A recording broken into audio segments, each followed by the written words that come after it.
Hello everyone.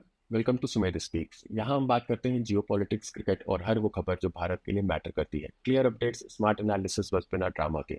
आइए बातें अभी के अपने टॉपिक पे। ट्रंप ने एक पीस प्लान प्रपोज किया है जिसको इसराइल ने एक्सेप्ट कर लिया है, वेस्ट ने भी एक्सेप्ट कर लिया है। इनफैक्ट हमारे प्रधानमंत्री नरेंद्र मोदी जी ने भी ट्वीट करके बोला कि ये बहुत अच्छा इनिशिएटिव है डोनाल्ड ट्रंप का और सबको मिलके गाजा की वॉर को एंड करना चाहिए। अब वो 20 पॉइंट प्रपोजल पे आने से पहले मैं आपको एक बात बता दूं और आप प्लीज इस पॉइंट को बिल्कुल ध्यान रखिएगा कि ट्रंप सिर्फ एक ही चीज चाहते हैं और वो है नोबेल पीस प्राइज। अब आते हैं अपने प्लान के स्टेप बाय स्टेप 20 पॉइंट्स को देखते हैं।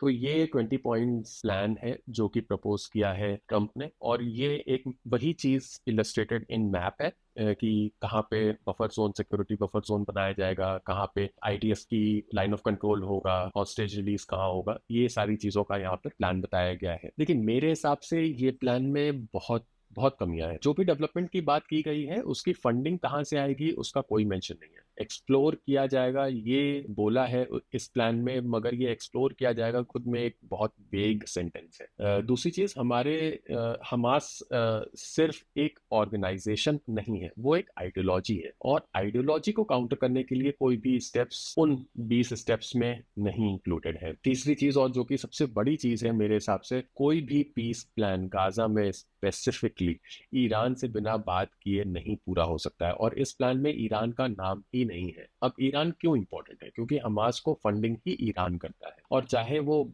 मॉनेटरी हो, आर्म्स एंड एम्यूनिशन हो या ट्रेनिंग हो, सब कुछ ईरान ही करता है हमास के लिए बैक एंड पे। अब आप में से हो सकता है कुछ लोग बोले कि ईरान के पास तो पैसे नहीं है, इकोनॉमी डाउन है, उस पर सैंक्शंस लगे हुए हैं। तो मैं आपको बता दूं कि ऐसा नहीं है कि ईरान का ऑयल कोई नहीं खरीदता है। ईरान का ऑयल का सबसे बड़ा बायर तो चाइना ही है, और वहां से पैसे आते हैं। फिर ईरान में रशिया भी इन्वेस्ट कर रहा है। तो इन सब के पीछे चाइना भी एक प्लेयर है और रशिया का भी पार्ट है।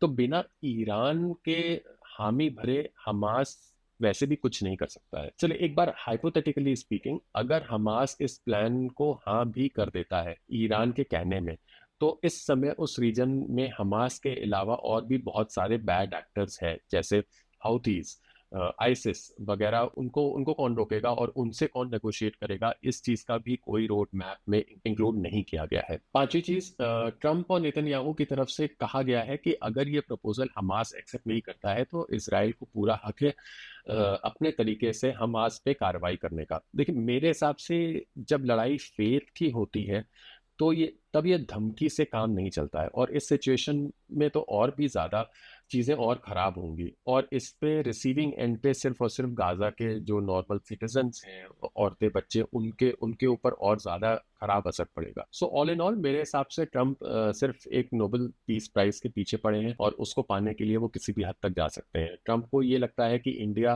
और पाकिस्तान का बॉर्डर इशू 100 साल से चल रहा है। तो आप समझ सकते हैं कि ट्रंप के दिमाग की परिपक्वता कितनी है, नॉलेज कितनी है ज्योग्राफी को लेकर के या हिस्ट्री को लेकर के। ट्रंप को लगता है अगर गाजन्स को पैसा दिखाएंगे और वो मान जाएंगे तो यहाँ बहुत कुछ अंडरस्टैंडिंग में मिसिंग है।